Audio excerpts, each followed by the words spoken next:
Laba diena! Today we are starting a new project, kind of an experimental one. We're gonna be making a stool, like client called it, but it will be more of a side table because it's very low. It's about 30 centimeters, approximately a foot. So yeah, I'm pretty sure he will use it as a side table more than he will sit on it. Well, anyway, he purchased one of my lamps of this style, and he really liked the design. I use polyester resin for these castings, and that creates this shattered glass effect. And yeah, he was in love with the design, so he wants to incorporate the same kind of looks into the side table. But there's a twist. So he is a hardcore RolingStones fan. Sorry, not the magazine, I'm talking about the band. It's about the band. Okay? I'm not really sure how many tours the band had, but I'm pretty sure he was in most of them, if not all. And he collected quite a huge collection of original RolingStones pins. Each of them are stamped with date and location where the tour was. So yeah, I'm pretty sure this is a very dear collection to him. And he wants to put these pins into the casting. So the general idea is to make the kind of bottom layer of this design and then suspend these pins above that layer in the clear epoxy. So let's start the build with making the background.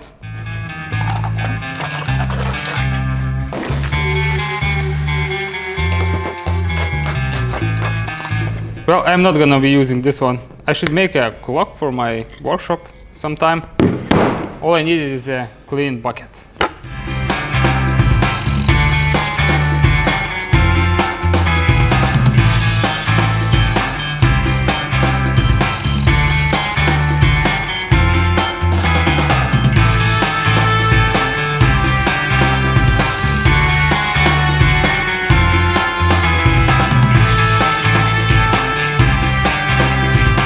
My initial idea was to use this bucket as a mold, but when I found this piece, I instantly knew I want to use it, and now I can see that there's no way it's gonna fit in the bucket, so have to think of something else.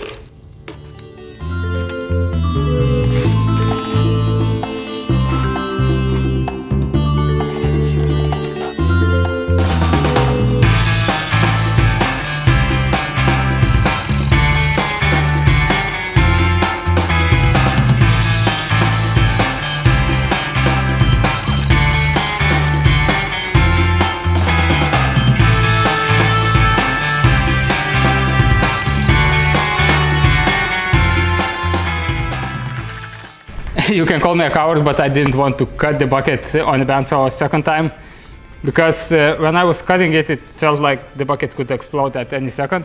And actually, it even cracked. Yeah, it cracked in a couple of spots. So yeah, I switched to the angle grinder, and it's way safer because it didn't really cut the material, it melted it. So yeah, it's a lot safer. Anyway, let's continue. This sheet is polyethylene as well as the bucket, so it's very useful because I don't have to use any mold release, because basically nothing really sticks to this material.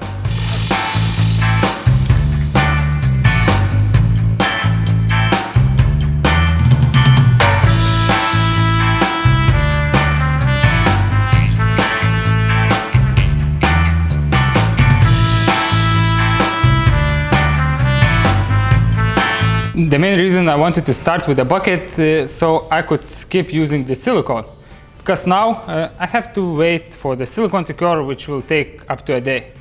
Though I have one more work in the meantime. You see, I don't really know what kind of materials and paints was used to make these pins, so to avoid any kind of unpleasant surprises, once I will start pouring epoxy over these, I'm thinking to prime these with a thin layer of epoxy and let it cure and lock everything together.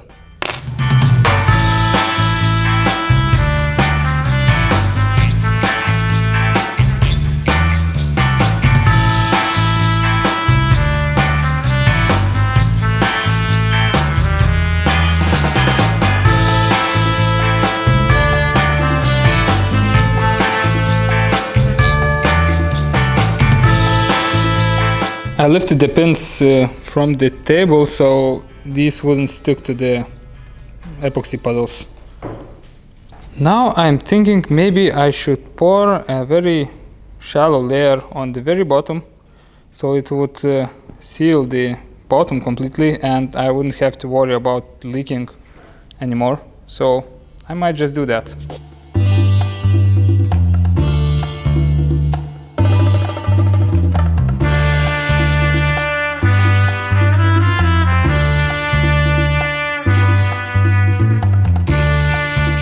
Well, that's all I can do about this project today. And by the way, if you're wondering what kind of wood is in there, I'm not 100% sure, but I think that's alder. I found it in the lake, I took it out, I tried it in my workshop for 3 or 4 years, so it's completely dry, and in my opinion, it's just gorgeous. Anyway, sincerely thank you for watching, and I hope to see you tomorrow. Bye bye!